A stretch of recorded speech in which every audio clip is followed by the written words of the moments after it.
The hopes of a nation rest upon the shoulders of Lionel Messi. When the Argentina squad boarded their bus to the airport after 9 days of training in Barcelona before heading to Russia, one fan shouted, "Leo, bring back the cup," and when the Albiceleste bus pulled into the team hotel in Nizhny Novgorod on Wednesday ahead of the team's second group game against Croatia, all of the supporters' songs were about Messi. "By the hand of Leo Messi, we're going to take a victory lap," they sang. In 1986, Messi had not yet been born, but it was another hand that helped Argentina to World Cup glory, the hand of one Diego Maradona, or, as he himself infamously said, the hand of God. Maradona's 2 goals against England in the quarter-finals both earned legend status, the first one for his clear handball which went unnoticed by the match officials, there was no VAR back then, and the second because it is still considered by most to be the best ever at a World Cup. Diego went on to lead Argentina to the trophy itself.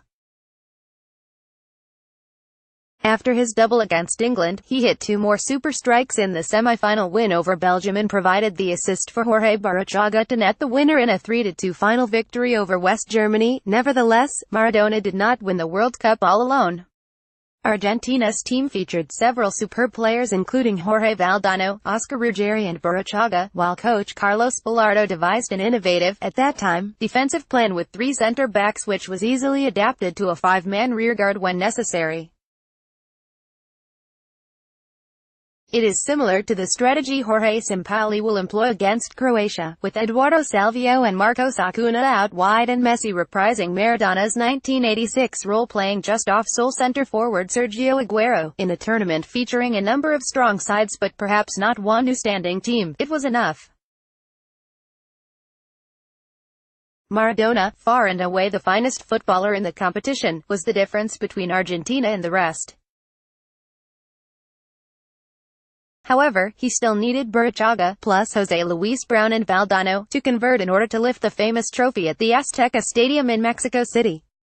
Had Messi's teammates done similar in the 2014 final against Germany at the Maracana, he too may have been a World Cup winner. Fine lines. Maradona in 1986 may have been the most famous footballer in the world, yet rival coaches did not have access to all of his games as they do now with Messi. Back then, even Bilardo had to travel to Europe to watch the forward in action in Barcelona and then at Napoli. In 2018 all of Messi's matches are available at the flick of a television switch or even online, his every move meticulously studied. And even though it is impossible to stop him sometimes, coaches can prepare better than they were able to in Maradona's day. That takes away something of his surprise element. Football has also evolved tactically and physically since 1986. Back then, a team with one wonderful player was perhaps better equipped to succeed than now.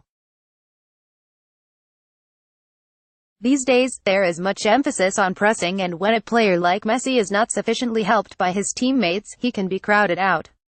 That has happened at Barcelona, away to Roma in the Champions League last season for example, while it has also occurred more often than not during the forward's career with Argentina. At Barca, Messi has been given the conditions to produce his breathtaking best and lead the Catalan club to great heights, especially during Pep Guardiola's spell in charge between 2008 and 2012, less so since the departure of Xavi and later Neymar. With Argentina, however, that has not really been the case, and even before taking the job, current coach Jorge Sampaoli spoke of the need to take care of the country's star player and replicate the environment in which he thrives at Barcelona. However, he is still trying to find that balance in after Messi missed a penalty and Argentina drew 1-1 in their World Cup opener against Iceland on Saturday. There was yet more doom and gloom from fans and the media in his homeland. Maradona, though, stuck up for the Argentina captain. "I missed 5 penalties in a row and I was still Diego Armando Maradona," he said. "The game and the 2 points lost by the team are not down to his penalty. He showed his face and gave everything he had to give. The kid did his duty." Another former Argentina great, striker Hernan Crespo, was more critical. "Messi deserves a 5 out of 10 for his performance," he said. Of course, we expect more from him, but Messi is not Maradona. Alone he does not win a World Cup. This must be understood first by all Argentines, and then by his teammates. He is a phenomenon if he is put in the right conditions, like in Barcelona. Otherwise he is struggling. However, even Crespo admitted that Messi had not been aided by his teammates. "Tell me," he said, "who helped him against Iceland?" Angel Di Maria did not get past his opponent once. The midfielders did not support him, and that is key.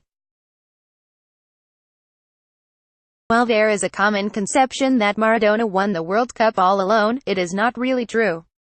The movement and link-up play of Burruchaga and Valdano in particular in 1986, and Claudio Caniggia in 1990, were key to Diego's success in those two tournaments.